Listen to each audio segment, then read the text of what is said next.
Just minute में आपका तहे दिल से स्वागत है। तो आज बनेंगे चटपटा सा तीखा सा, वो है आंवले का अचार। वैसे तो आंवला बहुत ही फायदेमंद होता है, बालों के लिए, आंखों की रोशनी के लिए, उसी के साथ त्वचा की खूबसूरती के लिए और डायबिटीज है उनके लिए भी। तो ये आंवला खाना तो बनता है, पर आपको ये रेसिपी पूरी देखनी होगी तो ही पता लगेगा कि आंवले का अचार कैसे बनता है। तो चलो ज़्यादा और कुछ ना बोलते हुए रेसिपी को शुरू करते हैं। तो देखिए, यहाँ पर मैंने लिया है आंवला, ये है 300 ग्राम। अच्छी तरह से इसे धो लेना है और बाद में पोंछ देना है कपड़े से। और उसके बाद हमें क्या करना है, इसे स्टीम करना होगा। पानी में पूरा डाल के इसे उबालना नहीं है। एक यहाँ पर कोई भी कढ़ाई ले लीजिए तो स्टीमर, इसके ऊपर मैंने स्टैंड रख दिया और बाद में यहाँ पर छन्नी रख देते हैं। और इसके अंदर हम डाल देंगे आंवला। आंवला डाल के अच्छी तरह से इसे सेट कर दीजिए, अच्छी तरह से सब बस जगह से। बाद में ढक्कन लगा के 10 मिनट के लिए आपको इसे स्टीम करके लेना है, क्योंकि हम यहाँ पानी में नहीं उबालेंगे, क्योंकि पानी में बहुत काफ़ी पानी चला जाता है। तो देखिए 10 मिनट के बाद ही अगर आप फोक से देख रहे थे अच्छी तरह से ये हमारा पक चुका है। तो अब इसे ठंडा करने रख देते हैं। तो अब यहाँ पर लेते हैं पतीले में 1 कटोरी बड़ा सा राई का तेल। तो मैंने यहाँ का जैसे कि सरसों का तेल लिए है। जो सरसों का तेल है ना, इसमें बहुत अलग सी एक स्मेल सी होती है। तो इसीलिए अगर ये स्मेल जाने के लिए हमें क्या करना होगा, इसे अच्छी तरह से उबालना होगा। तो स्लो फ्लेम पर रख देते हैं। तो यहाँ पर देखिए आंवला ठंडा हो चुका है। तो अब इसे तोड़ के इसके जो बीज निकाल देने। अब जैसे हम यहाँ पर हम स्टीम कर लेते हैं ना, तो उसके बाद क्या होता है, अपने आप इसकी कलियाँ निकल आती है। इस तरह से इसके बीज भी निकल आ जाते हैं अच्छी तरह से। इसी तरह से आपको, इसीलिए आपको इसे स्टीम करना है। पानी में आप इसे कभी भी ना उबालें। तो देखिए इसी तरह से पूरे आंवले को हम यहाँ पर निकाल देते हैं। अब सबसे एक खास टिप, अगर आपको आंवले का अचार पूरा साल भर के लिए रखना हो तो आपको एक कपड़े के ऊपर इस तरह से डालना है और उसके साथ आपको पूरा दिन, एक दिन धूप में सुखाना है। अगर धूप आपके पास नहीं आती हो, कम आती हो या तो नहीं आती हो, तो पक्खे के नीचे भी आपको एक दिन पूरा इसे रखना है। उससे क्या होगा, अगर ये आप इसे फॉलो करते हो, जैसे कि थोड़ा सा इसे धूप या तो पंखा के नीचे रखते हो, तो इसमें से जो पानी की बूंदें होती हैं, जब पानी का थोड़ा सा वो भी निकल जाता है। और आंवले का अचार साल भर के लिए कुछ भी नहीं होगा, आपको देखने की भी ज़रूरत नहीं पड़ेगी। तो अब मैं तो यहाँ पर थोड़ा सा अचार बना रही, तो मुझे तो ज़रूरत नहीं है। तो मैं इसे सिर्फ 15 मिनट के लिए पक्के के नीचे रख दूँगी। और क्योंकि मैं इसे बार बार बनाती हूँ, ताज़ा ताज़ा बना के खाते हैं। तो देखिए यहाँ पर सरसों का जो तेल है काफ़ी अच्छी तरह से धुआंधार हो चुका है। अब हम क्या करते हैं, इस तरह से होने पकने के बाद यहाँ की स्मेल भी निकल जाती है। तो बाद में इसे बंद कर देना है और इसे अच्छी तरह से ठंडा कर देना है। तो मैंने इसे भी पंखे के नीचे रख दिया। अब बनाते हैं मसाला। तवा गरम करने रखना है, उसी के अंदर 1 बड़ा चम्मच डालना है यहाँ पर सूखा धनिया। उसी के साथ बड़ा चम्मच डालना है सौंफ। बाद में डाल देते छोटा चम्मच यहाँ पर मेथी के दाने। मेथी के दाने आपको कम ही लेने हैं। और यहाँ पर मेरे पास ना पीली सरसों थी। अगर आपके पास अगर पीली सरसों ना हो तो आप कोई भी जो हमारी रोज हम लेते हैं, इसे के राई बोलते हैं, वो ले सकते हैं। अब इसे यहाँ पर भी आपको एक खास ध्यान रखना है, जब भी अचार आपको अच्छा बने तो इसके लिए आपको एकदम स्लो फ्लेम पर इसका अच्छी तरह से इसे भूनना है। जरा भी इसे बहुत ज़्यादा काला नहीं करना है। अगर ज़्यादा भूनोगे तो क्या होगा, इसमें एक स्मेल से आएगी, अचार में भी आपको स्मेल आने लगेगी। इसके लिए यहाँ पर भी एक खास है कि आपको टाइम लेते हुए आराम से इसे भूनना है। एक हल्की सी खुशबू आने लग जाती है, तो बस उस वक्त गैस बंद करके इस मसाले को एक प्लेट में निकाल के ठंडा करने रख दीजिए। अब ये तवा काफ़ी गर्म ही है, तो मैंने यहाँ पर जो सरसों की दाल होती है, जैसे कि राई की दाल, वो ले लेनी है। तो इसे हल्का सा भूनना है।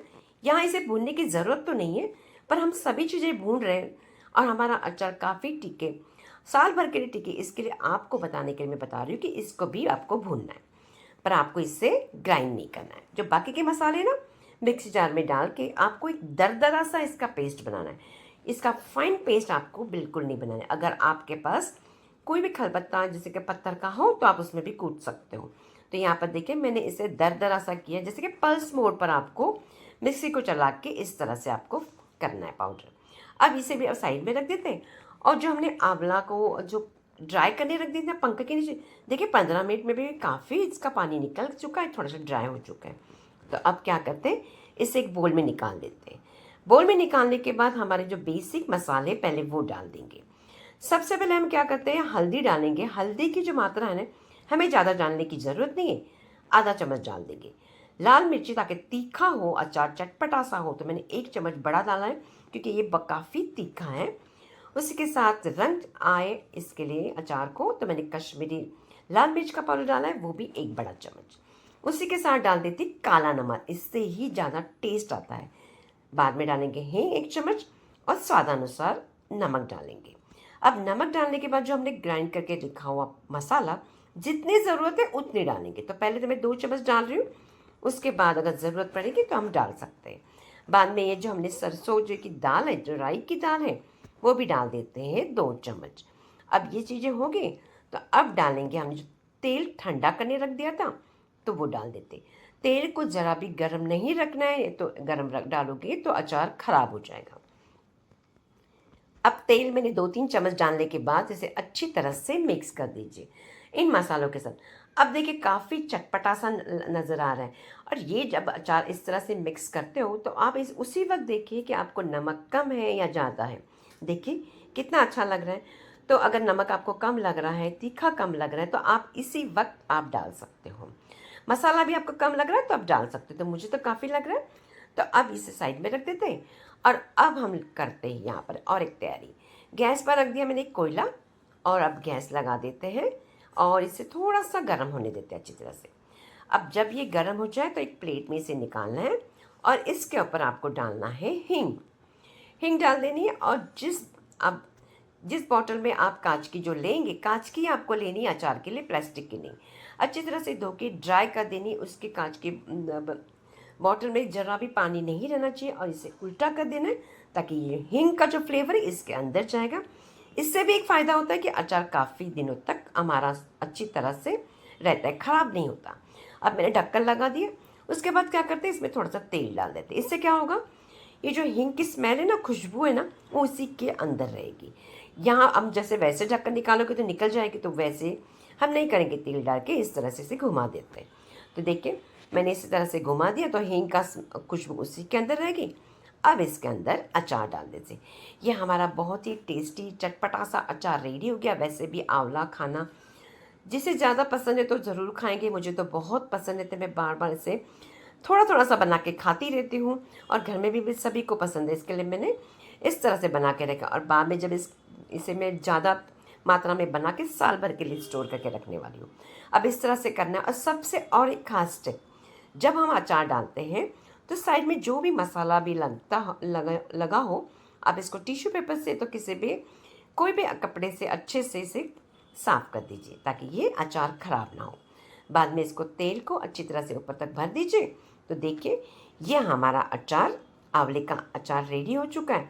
अब ये रेसिपी आपको कैसे लगी मुझे ज़रूर कमेंट्स करके बताइए। मैंने आपको सभी चीज़ें बता दी है कि आपको किस तरह से, आपको अगर साल भर के रखना हो तो आपको क्या करना है, मसाले को कैसे भुनना है, किस तरह से आंवले को आपको ड्राई करना है। अगर रेसिपी आपको अच्छी लगी हो ना, तो ज़्यादा से ज़्यादा इसे लाइक करना है, उसी के साथ शेयर करना है, सभी रिलेटिव्स के साथ इसे ज़रूर शेयर कीजिए। और शॉर्ट वीडियो भी में देखिए, मैं आपको अलग अलग रेसिपी देती हूँ। और आगे मिलते हैं हम एक प्यारी सी अच्छी सी रेसिपी के साथ।